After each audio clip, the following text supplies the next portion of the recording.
Welcome to another episode of the Positive Persistence Podcast. I am your host, Ian Bowen, and I am joined by a very special guest today, Jacqueline Menchaca-McPherson. Welcome to the show. Hi, hello. Thanks for having me. So happy that you're here with us today. As you guys know, a little bit about my story and how I'm all about being positive and being persistent and how mindset is everything. And that's how that got me through my recovery journey.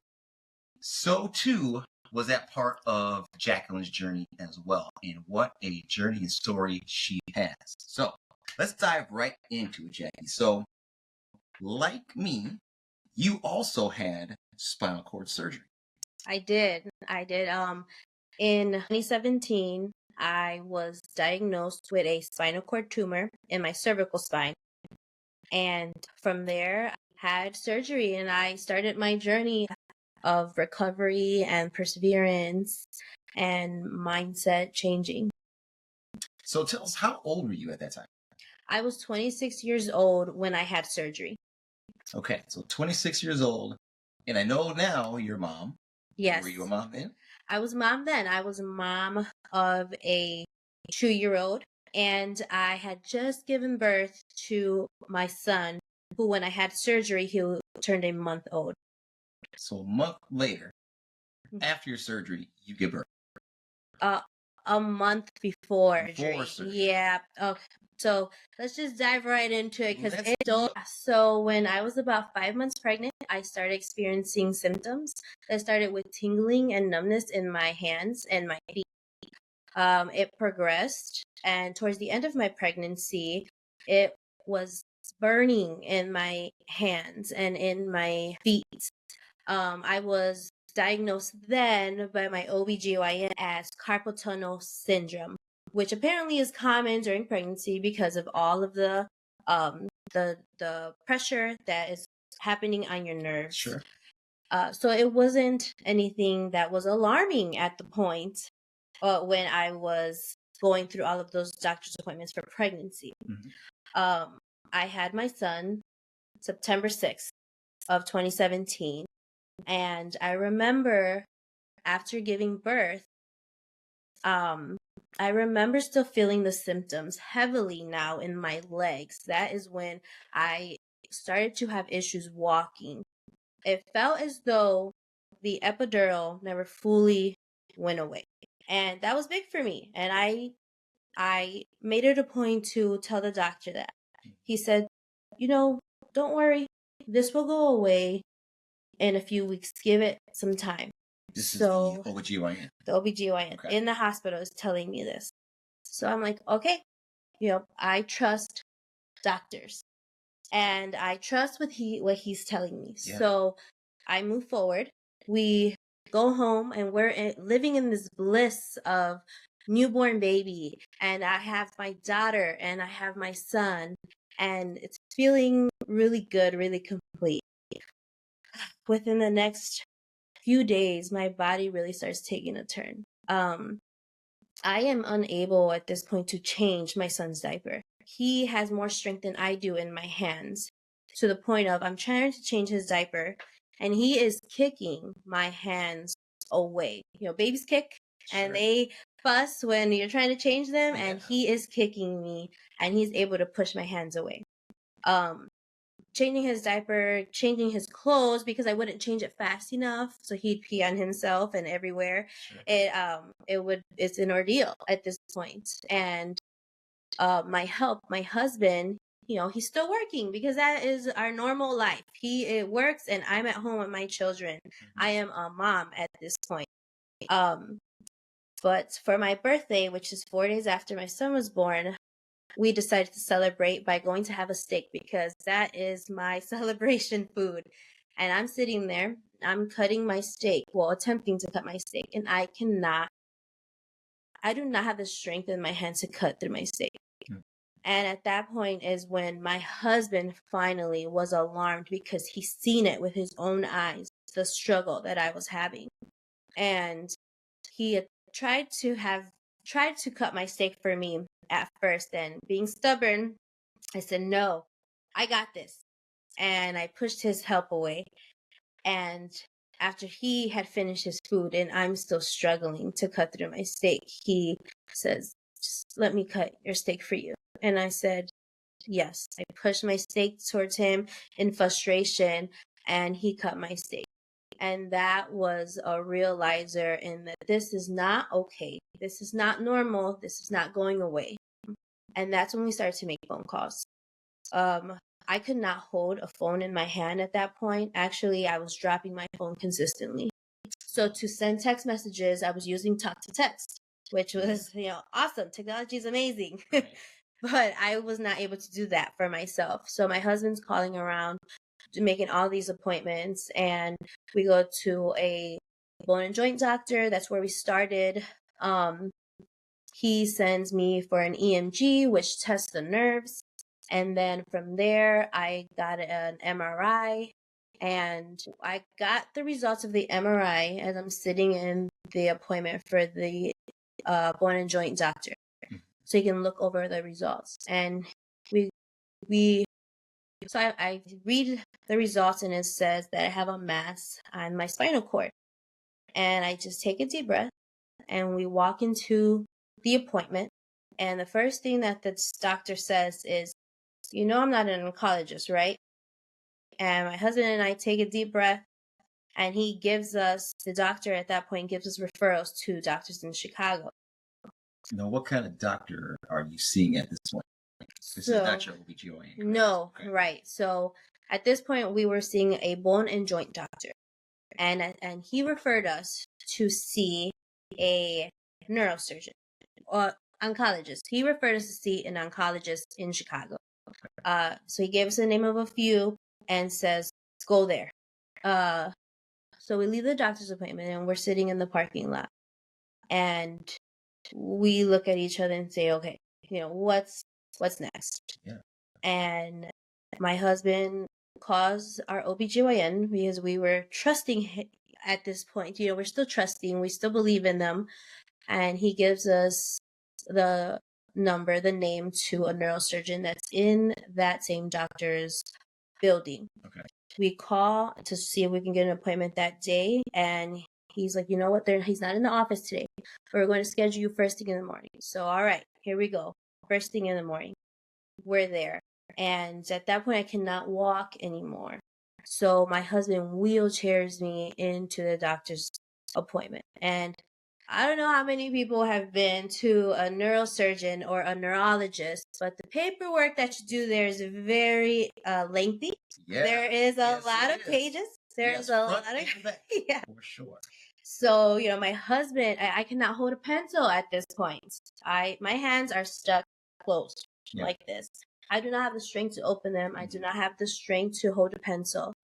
And so he fills out the paperwork, and we're ready to go back to see the doctor. And the wheelchair does not fit through the doorway. So here goes me and my stubborn self. I'm like, I got this, guys. Let me get out of this wheelchair. And I hold on to the walls have this rail, this handrail. And on my other arm, my husband is holding me. And I, struggle to get to the room, but I do. Yeah. And that left an impression on a lot of nurses and doctors who see me do that. So I get back to the room, and the neurosurgeon comes in, and he starts to do his tests. So poke test to see what I can feel, and it's not much. Yeah. The strength test, pushing against my hands, squeezing my hands, pushing my toes to see what I can do. It's not much. It's not anything, actually. He says, squeeze. Are you squeezing? And I'm like, I'm squeezing. Nothing's happening. Right. So he sits me up, and he says, okay, I'm going to be straight with you. You need surgery to get this tumor off of your spinal cord. And the question that we ask first is, okay, well, how dangerous is this surgery? What is the likelihood that I may get out of surgery? And he tells me, which left an impression forever, is that if I do not have the surgery, death is imminent. Death is imminent. Mm-hmm. Imminent. So surgery or not, the death was coming. Yeah. And how did that gosh, make I you and mean, your husband feel getting that information? Like, take us back to that moment. Like, what was that like? Getting that news. yeah, getting that news was so difficult. It takes the air out of your lungs. Yeah, I bet. It makes you gas. You're at a loss for words. I can't believe that this is happening. Mm-hmm. You know, coming off the bliss of a child. Right, because you have a newborn at home. Yes. And a 2-year-old. And a 2-year-old. And at that point, I was a stay-at-home parent. So that 2-year-old, I mean, me and her were bonded at the hips. Yeah. And, you know, I am so excited my husband and I are so excited to welcome this newborn, our son. And it's something that, you know, we didn't know how to move forward. Sure. And my husband and I are sitting there and we're at a roadblock. You know, we're cruising and then we get slammed. Oh, yeah. Yeah. It was hard. And the neurosurgeon leaves the room and we embrace each other and we just let all of those emotions out. This fear, sadness, the unknown. Right. It's scary. Yeah. So our neurosurgeon says we have a decision to make. Either we go check into the emergency room so that I can have surgery tomorrow, or if I want a second opinion, I need to drive to Chicago to an emergency room, check in and tell them I need a neurosurgeon. There is no other options for me at this point. And so my husband and I together, we made the decision to have surgery there, and we checked into the emergency room, and the next morning I was having spinal cord surgery to remove the tumor off of my spinal cord. So, in talking to you about this before, because I know your story, obviously we know each other, you were telling me that they went in to actually take pieces off of that, because they weren't going to remove the whole thing at once, right? Right. You called it something, it was a certain term. Oh, debulking. They debulked it. Yes. That just sounds crazy. So, was it because it was so big they couldn't take it all off at once, or is that just how they do it? It was big. It had intruded in very sensitive parts of that area. I always see the size of the tumor, and it wasn't huge and it wasn't cancerous, but where it grew was very dangerous. It had squeezed my spinal cord to the point of the signals were not going to the rest of my body. So he debulked it instead of removing all of it, because chasing the tumor into where it was dangerous. And the neurosurgeon took into account that I was a new and young mother. He did not want me to have any more capabilities than I already was. Sure. Than what he only could have imagined that I was going to come out of surgery with. Yeah. Can you tell our audience where that tumor was? Where was that growth? Yeah. The growth was in my cervical spine, on my spinal cord, in my C3, C4, C5. Okay, so like right under the base of your skull. Yeah, right here, right in the back of my neck. And I mean, so it's brainstem, C1, C2, C3. So I'm at C3 is where this tumor grew. Okay, so it's listening to this story again. There are so many parallels between what I experienced and what you experienced, from getting that news in the doctor's office of, for the last resort, and the only option now is surgery. Yeah. And if we don't do it now, things are going to get a lot worse. Yeah.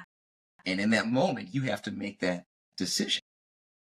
Yeah. So I would imagine, correct me if I'm wrong, but the surgeon also told you that this was going to be a pretty risky surgery, right?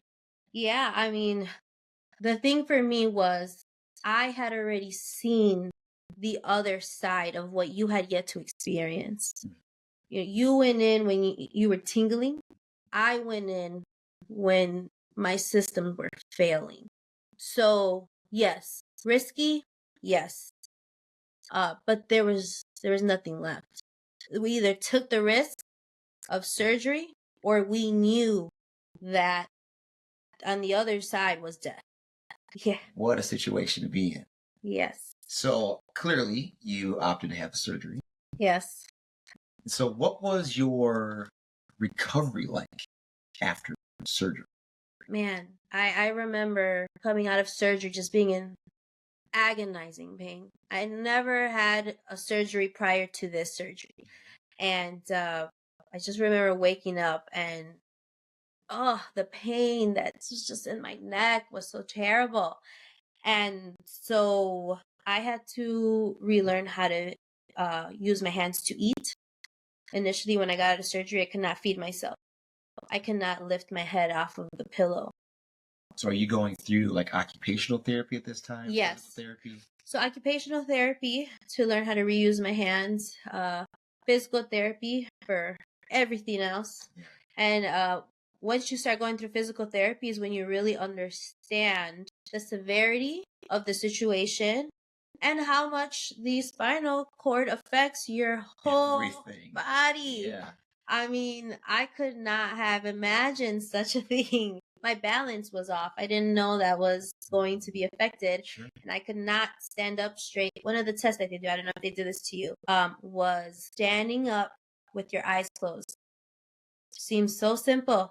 I could not do it. I would fall over. I would teeter over. And so that is a test of balance. And I could not pass it when I first started to stand up. I did not get out of bed until 3 days post-surgery. And I remember that first time getting out of the bed, it was painful. All of the weight that just falls onto your shoulders, your neck, all of those muscles, your traps. I mean, it was so agonizing. I was out of bed for... They had to cut through the muscle. Yeah. Cut through your spine to get to your spinal cord where this growth, this mass was. Yes. So you had that incision that also had to heal, but also that those muscles had to grow back together. Yeah. And you use those, so that was very painful just to move, I imagine. Yeah. Yes. I mean, you know now from this, you understand it from a trainer, from a personal trainer point of view, because you understand the muscles. Right. I had no idea. I was very ignorant at the point of not even understanding what the spinal cord was. Yeah. I did not know. So ever since that day, I've been learning so much. And so, yes, I mean, brushing my teeth was so painful. Combing my hair was so painful. I couldn't imagine all of these things that hurt. Resting my arms next to me as I'm laying down hurt because that weight that gets pulled back. So I would have pillows under my arms to help me. That is a pro tip. So as you're coming back and you're starting to heal, what was your mindset like at that point? Because your life has now been turned upside down. Yeah. Not only that, you have small children at home. Yes. That you're responsible for. What was it like for you to think, how am I going to recover? How am I going to get back to the person I was before this happened? Or was that even a thought in your mind? Was it just, I'm going to take this day by day? Or like, what was your thought process? At the time, it was just moving forward. I remember waking up and being able to feel my hands not tingling. So that was a step in the right direction. And from there, I understood forward. We're moving forward. Let's see this progression. And it was getting back to my kids. I had just had a child. So being able to see my children was so important to me. And I'm lucky enough that my doctor understood the same thing. He said, bring her children to her, to the hospital. That is a requirement. Yeah. She needs that. Right. And it motivated me. I could not feel my sons skin and his hair when he was born.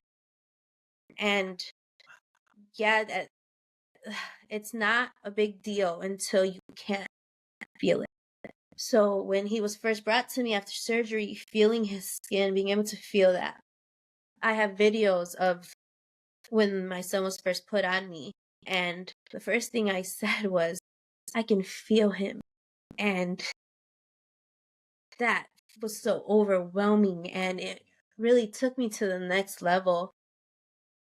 I never let doubts of what could be ever play in my head. The neurosurgeon said I might not ever regain full strength in my left leg again. And the only thing I could think of was being at the starting line of a race. The only thing I could think of is like, sure, he says that now, but I really enjoy running, and I can see myself at the starting line of a race. I can see myself being that active parent and being at my kids' soccer games, baseball games, softball games. Yeah. Yeah. And so it was never, I'm not going to get there. How am I going to get there? I had no idea how at that point, but I knew that I was going to get there. Right. Mhm. Because you had to. I had to. There was no other There choice. was no other option. No, I never gave myself an option of less than what I knew that I can do. Yeah. I knew that I can be who I was before and better. That's awesome. Because I feel that is where your superpower is born. Yes. When you decide in advance what the end result is going to be, and you decide that nothing's going to get into your way, Yeah. then it pulls you towards that goal.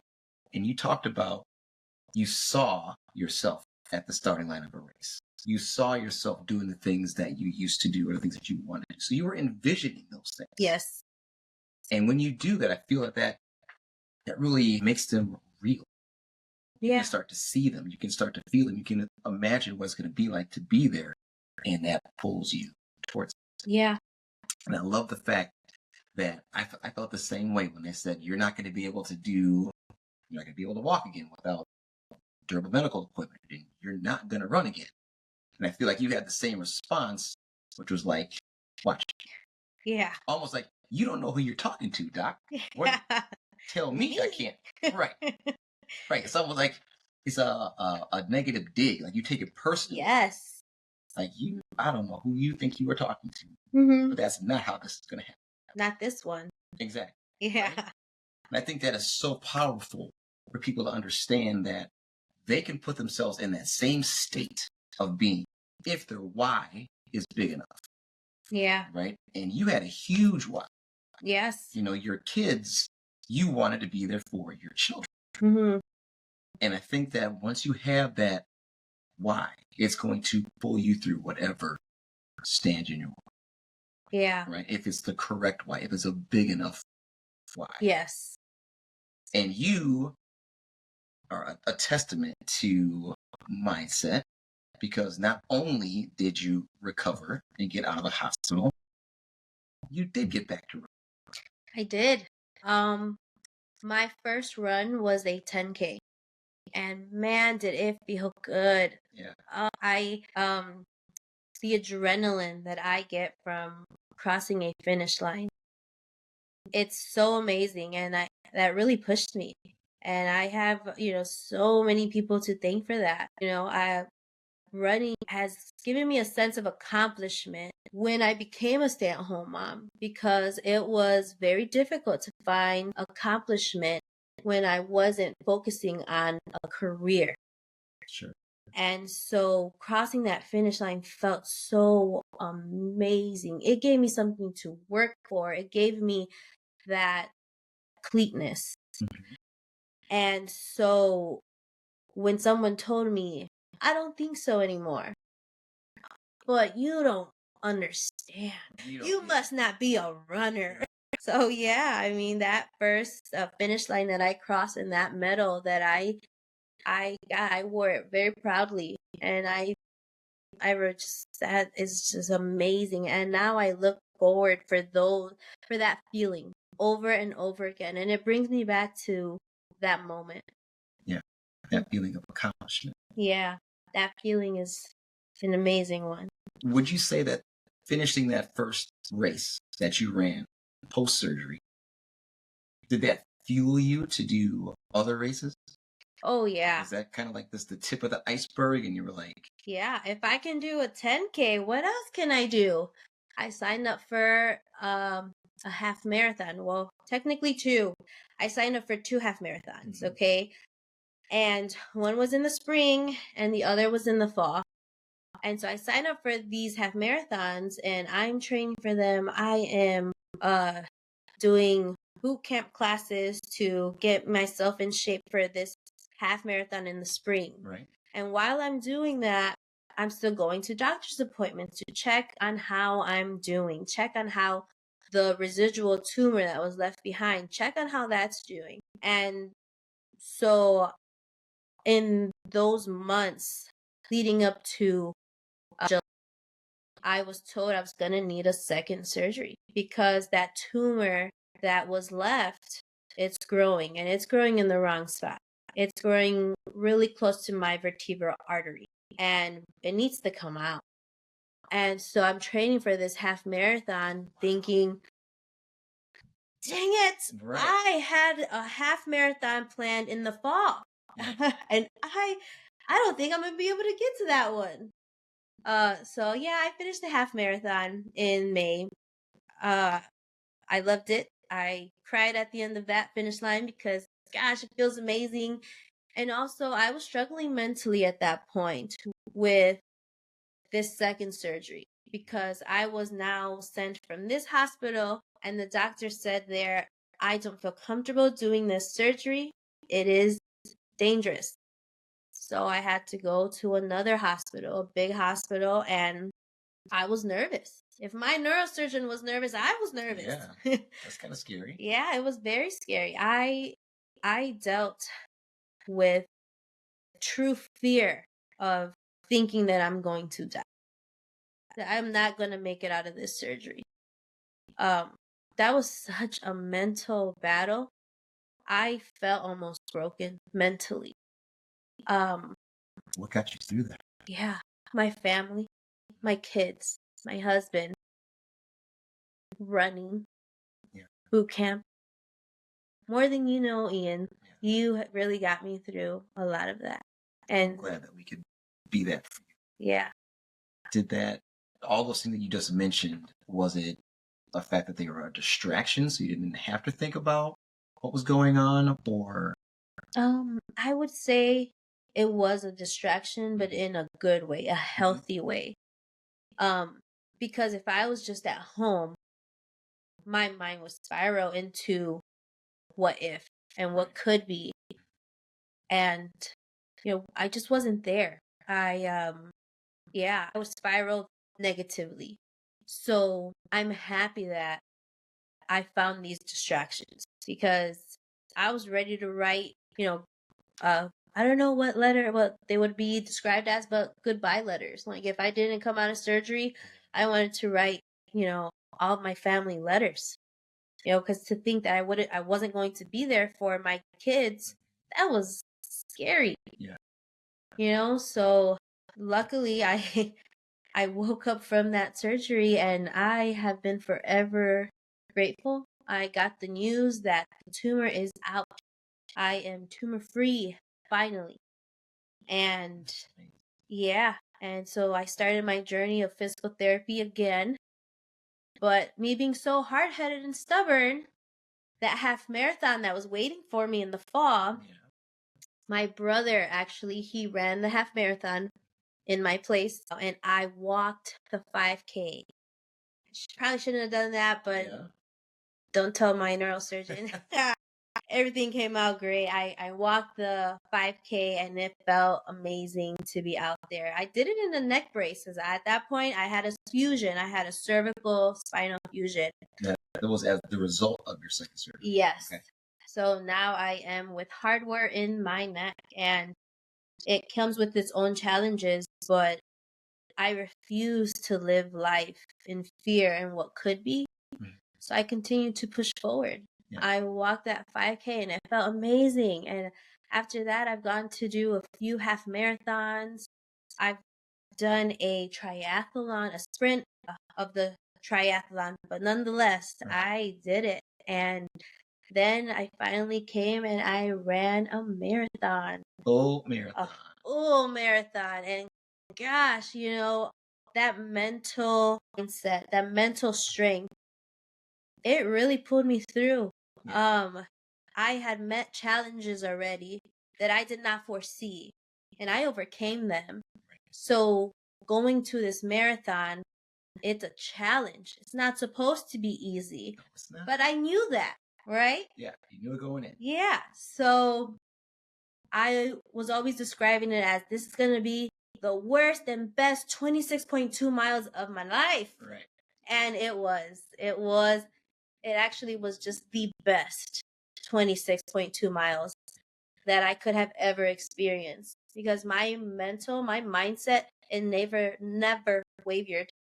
I always knew I was going to cross that finish line. Do you think that is because of everything that you had been through up to that point? Did all those things that you had experienced lead up to having that mindset of, I know that I can overcome. I know that I can do hard things. I know that I can finish this. It's going to be hard. I know this. So look at all the other things I've already accomplished. Yeah. I can do this too. Yeah. It was all of that. I knew what I was capable of. I wasn't going to let myself be afraid of 26.2. Why? It's just some miles. Do you know what I've overcome? Right. So yeah, it did push me in that direction. It definitely strengthened my mindset. I am not the same person that I was before I started this journey. And I'm thankful for that. I was cruising through life, content with my kids and waiting for my husband to walk through the door and watching TV and binging on TV shows. And that does not make me content any longer. Right. In the best ways. I look forward to challenging myself with activity, with what's the next triathlon I can do? What's the next just tough thing that I can do so that I can challenge my mind, my body? I want to see what else I can do. Instead of being forced to get through a challenge, such as the surgery, I'm now able to choose my challenges, and that feels way better. Yeah. Yes, there's a little control there. Yeah. So through all of the trials and the tribulations that you have been through, if you had to say that there were one or two things that really stuck out in terms of sharing the story that you would want other people to know, things that you feel that are in them, that are in you, what would you say those things are? What would you want to share with everybody about your story? You're stronger than you think you are. Yeah. I pass that on to so many people who are struggling with different things. It does not matter the situation. My situation can be so different than from someone else's. Even ours that are so similar. We went through different things. Yeah. And you are stronger than you think you are.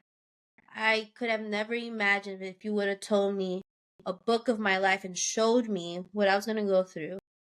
I would have doubted myself and said, but how am I going to get through that? Right. It doesn't seem plausible. You are stronger than that. Absolutely. Yeah. I wholeheartedly agree that people need to understand that they are more powerful than they can ever imagine. Yes. Especially when they're put into a position where they are and they aren't given a choice. Yeah. And I mean, they're given a choice by they can handle it one of two ways, either positively or negatively. But when you're put in that spot, to where you feel like the only option is to win. The only option is to succeed. The only option is to really break down that wall that's standing in front of you, whatever it is. And you're going to go all in, right? Your why is so big, it's going to push you, it's going to pull you towards it. And you are an embodiment of that. And your story is incredible. Not only having one surgery, but having 2 surgeries. Being told you might not have full use of your left leg. And here you are running 10Ks, triathlon sprints, marathons. How many marathons do you have under your belt right now? I have 1 marathon. Okay. And gosh, I do not add up my half marathons. I want to say I have 5 half marathons. 5 half marathons. And I'm going to do another one this weekend. You got another one coming this weekend? I have another one this weekend. Wow. Yes. Okay. So what do you say to the doctor that says, I don't think you're going to have full use of this leg? Well, I had a doctor's appointment very close after I ran the marathon. And I took him my marathon medal. And I said, look at what I'm doing. What did he say? He said, that's amazing. He only knew one other person who had run a Chicago marathon. And he was very excited for me. And I just wanted to show him that the situations can look very bleak. But it's up to the person to show you wrong. You know, doctors only know to give you the outcome based on what they've seen. Yes. So it was very important to me to show him in order for him to tell his patients, hey, this isn't it. Right. You can run a marathon if you want to. Yeah. You are so preaching to the choir right now. That's how I felt when they told me to, like, you are not going to run again. And I was mad about that for years. Yeah. Why would they tell me that? And then it hit me. It came to the conclusion that they only know what they know. Yeah. They only know what they've seen. Mm-hmm. But the thing is that they should not cast aspersions on somebody else by really looking at that person and telling them what they think that their potential is going to be without understanding who that person is.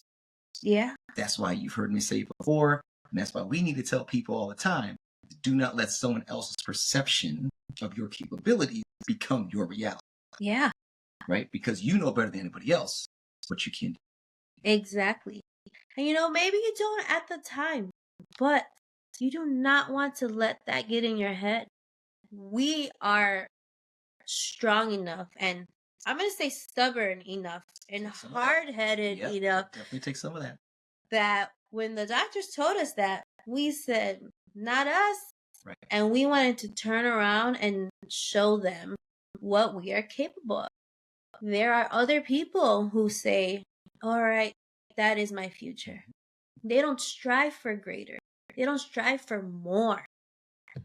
And so, yeah, it can be very tough for those people to hear such a thing. Yeah.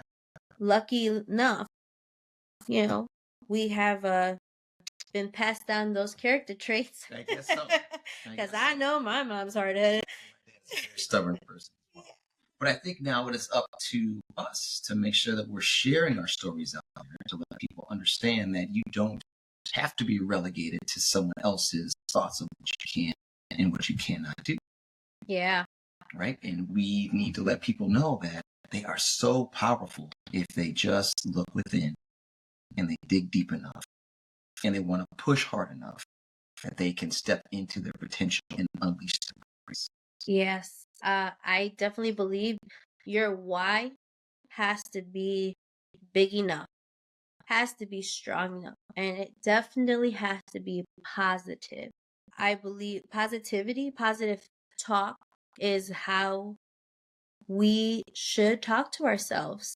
Negative speech does not get us many places.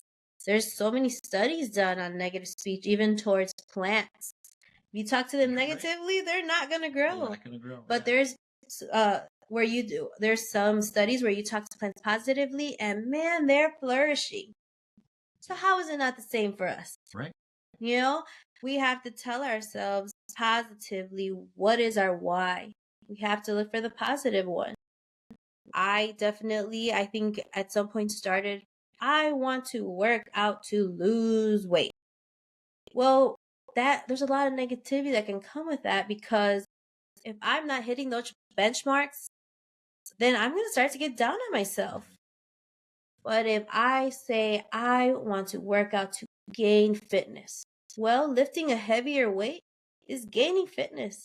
And I'm going to tell you what, I am strong. I am so strong. Yes, for sure. So I am so happy and I am so content. And it definitely has to do with my whys, the way I set up my whys, the way I speak to myself. And I just carry on that way because it works. Yeah. Because I am happy when it all works. When I am improving in my nutrition and my health, how happy and proud I feel of myself. Yeah. It's awesome. That's what it's all about. Yeah. You are definitely the embodiment of positive persistence. So, thank you, Jacqueline Menchaca-McPherson, for joining us today. And thank you guys for tuning in to the Positive Persistence podcast. I am your host, Ian Bowen. Make sure that you are liking and subscribing to this podcast. You can get future updates so you can check out when we're going to be releasing our next episode. Make sure you go to our website so you can follow us on our socials and also sign up for our newsletter, check out our blog, and get all of the positive, persistent info. So until next time, guys, stay positive, stay persistent, and remember, mindset is everything. See you next time.